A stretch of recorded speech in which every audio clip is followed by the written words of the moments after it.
એવા અને સ્વાગત છે તમારું પૂનમ્સ ફ્લેવર કિચનમાં। આજે હું તમને બનાવતા શીખવાડવાની છું લગ્ન અને વરા પ્રસંગમાં બનતું બટેટાનું શાક।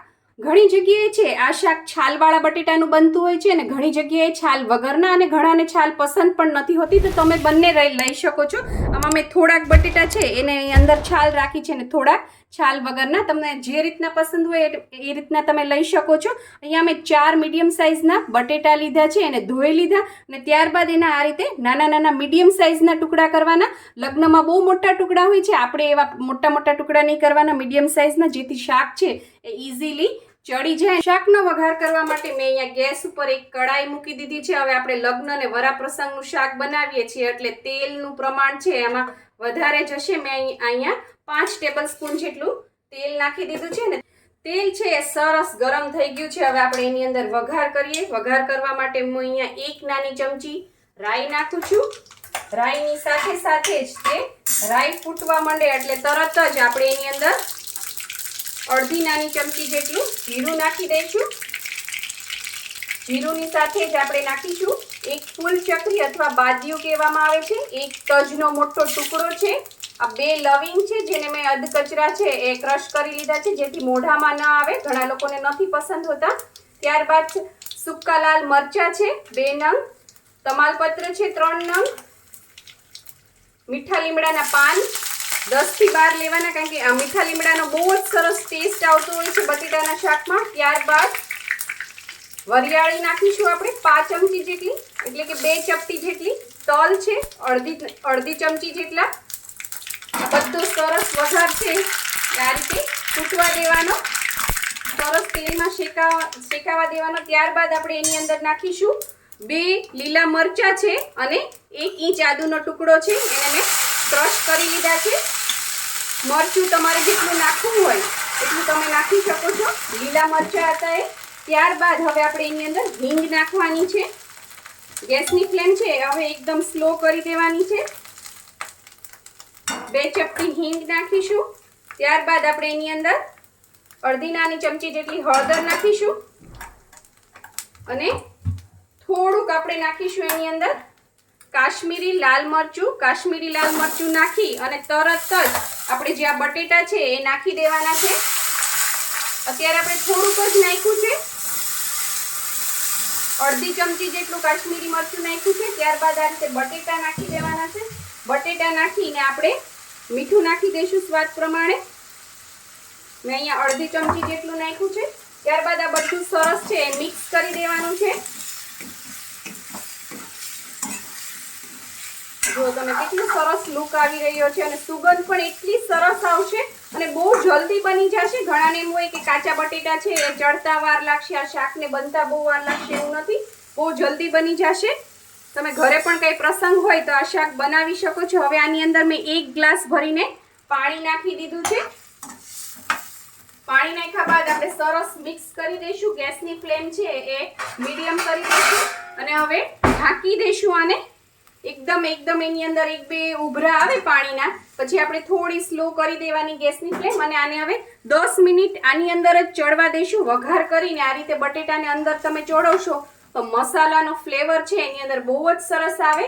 તમારે બહુ જ ઉતાવળ હોય તો તમે બટેટા બાફીને પણ કરી શકો છો આ શાક, પણ કાચાની અંદર જે બધું ફ્લેવર અંદર આવીને જે પાકશે શાક તો બહુ જ સરસ ટેસ્ટ આવશે।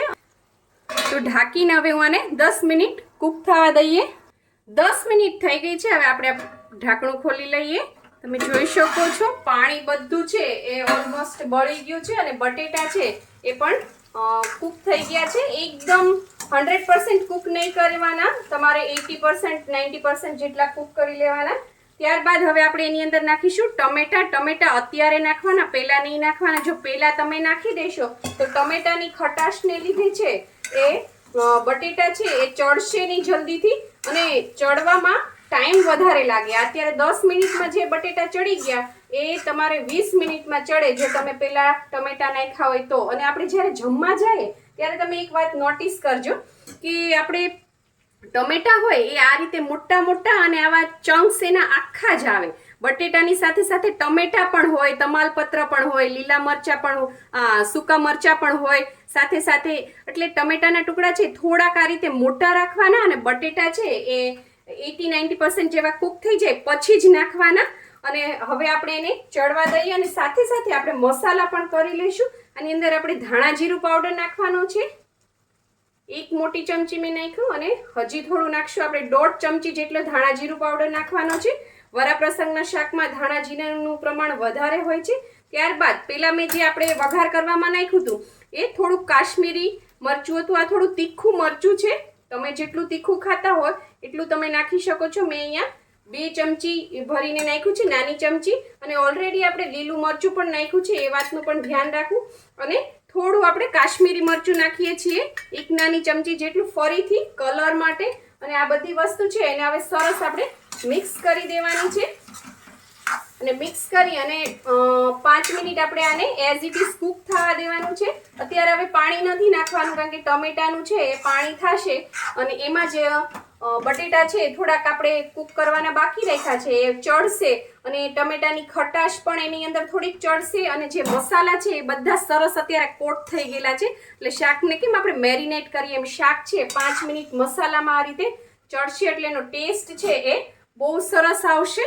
5 મિનિટ ધીમા તાપે ચડવા દીધા બાદ આપણે એની અંદર અડધી નાની ચમચી જેટલો ગરમ મસાલો નાખીશું અને એને મિક્સ કરી દઈશું. જ્યારે પણ આપણે ઘરે પ્રસંગ હોય ત્યારે જે રસોઈઓ હોય એ તમને લિસ્ટ બનાવરાવશે તો સૌથી પહેલા ગરમ મસાલા, ખડા ગરમ મસાલા અને આ પીસેલા ગરમ મસાલા, મરચા એનું જ તમને સૌથી પહેલું યાદીમાં નામ જોવા મળશે. એટલે મસાલો તો આ શાકમાં બધો ચડિયા તો કરશો તો જ મજા આવશે. ગરમ મસાલો લાસ્ટમાં જ નાખવાનો, નહીં તો શાકનો કલર છે એ કાળો થઈ જશે. ગરમ મસાલો નાખ્યા બાદ મિક્સ કરી લેવાનું અને પછી પાણી નાખવાનું. લગ્ન પ્રસંગમાં જે બટેટાનું શાક હોય એકદમ ગ્રેવી વાળું નથી હોતું, લચકા પડતું હોય છે થોડું અને તેલ છે એ થોડું બહાર નીકળી જાય એ ટાઈપનું હોય છે. આમાં આપણે લીંબુ, આંબલી કશું જ નથી નાખ્યું કારણ કે મેં આની અંદર 2 નંગ ટમેટા નાખ્યા હતા મોટા એટલા માટે. અને આ શાક છે ઘણીવાર લગ્ન પ્રસંગમાં ખાટું મીઠું શાક મળતું હોય છે, બનતું હોય છે. અને ઘણીવાર છે આ રીતે તીખું શાક બનતું હોય છે, તીખું ને સેજ ખટાશ પડતું. અત્યારે આપણે એવું શાક બનાવ્યું છે, ખાટું મીઠું શાક નથી બનાવ્યું. એની રેસીપી પણ હું તમને થોડાક દિવસમાં જ તમને મારી ચેનલ ઉપર જોવા મળશે.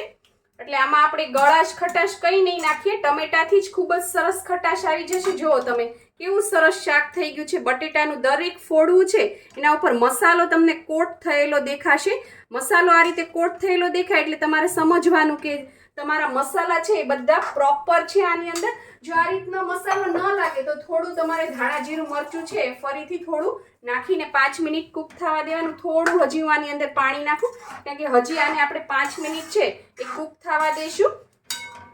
કારણ કે આપણે બટેટા, ટમેટા બધું નાખ્યું હતું અને પછી મસાલા કર્યા છે ને પાણી નાખ્યું છે એટલે પાણી નહીં તો છે એ કાચું લાગશે એટલે થોડુંક ચડવા દેવાનું. અને બટેટાને ને ટમેટાને 100% કૂક નહીં કરી દેવાના, એને 95% જેટલા જ તમારે કૂક કરવાના. કારણ કે આપણે જ્યારે જમવા જઈએ ત્યારે ફોડવા છે એ આમ આખા હોય, કાચા ના હોય પણ ફોડવું છે એ આખું રહેવું જોઈએ. તો આને 5 મિનિટ હજી આપણે સરસ ઉકાળી લઈએ. પોણો ગ્લાસ પાણી નાખ્યા બાદ ધીમા તાપે આને 5 મિનિટ રહેવા દીધું હતું એટલે બધા મસાલા ને પાણી ને બધું સરસ કૂક થઈ ગયું છે.